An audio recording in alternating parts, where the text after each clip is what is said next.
എനിക്കൊരു 35 വർഷമായിട്ട്, ഏകദേശം 35 വർഷത്തിന് മേലെ എനിക്ക് മൈഗ്രെയിൻ്റെ ബുദ്ധിമുട്ടുണ്ടായിരുന്നു. ഒപ്പം ഇയർ ബാലൻസിൻ്റെ പ്രശ്നം ഉണ്ടായിരുന്നു. ഇയർ ബാലൻസ് വന്നാൽ പിന്നെ 2-3 ദിവസത്തേക്ക് കിടപ്പായിരിക്കും. സ്ഥലം പൊക്കാനൊക്കില്ല.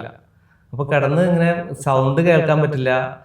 കൂടുതൽ ആരോടും സംസാരിക്കുകയോ ഒന്നും പറയാൻ പറ്റില്ല. എനിക്കൊന്നും സംസാരിക്കാൻ തോന്നുന്നില്ല. അങ്ങനത്തെ ഒരു വളരെയധികം ബുദ്ധിമുട്ടുള്ള ആ ഒരു കാലഘട്ടത്തിലൂടെ ഞാൻ കടന്നു പോയത്. മോഹൻകുമാർ എന്ന വൈദ്യരായിട്ട് പരിചയപ്പെടാൻ ഇട വന്നു. ഞാൻ അവിടെ ചെന്ന് ചെല്ലുന്നതെന്ന് വെച്ചാൽ രാവിലെ 5:30-ക്കൊക്കെ എത്തണം. അവിടെ വൈദ്യരുടെ സ്ഥാപനത്തിൽ എത്തണം. അപ്പോൾ 13 ദിവസം തുടർച്ചയായിട്ട് ഞാൻ ചെന്നു. മൈഗ്രെയിൻ എന്നുള്ള ഇപ്പോൾ ഒരു 1.5 വർഷമായിട്ട് എനിക്ക് അതിനുശേഷം വന്നിട്ടില്ല. ഈ മൈഗ്രെയിൻ്റെയും ഇയർ ബാലൻസിൻ്റെയും പ്രശ്നമായിട്ട് വല്ലാത്തൊരു ബുദ്ധിമുട്ടായിരുന്നു. ഇത് വന്നു കഴിഞ്ഞാൽ പിന്നെ ഒന്നും ചെയ്യാൻ പറ്റൂല, കിടപ്പാണ്.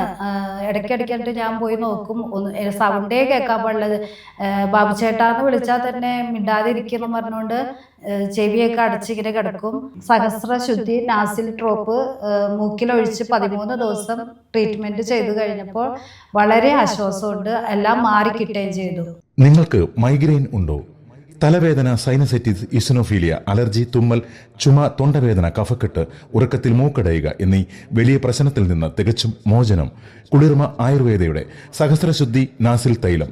പാർശ്വഫലങ്ങളില്ലാത്ത രോഗനിവാരണി കുളിർമ ആയുർവേദയുടെ സഹസ്രശുദ്ധി നാസിൽ തൈലം.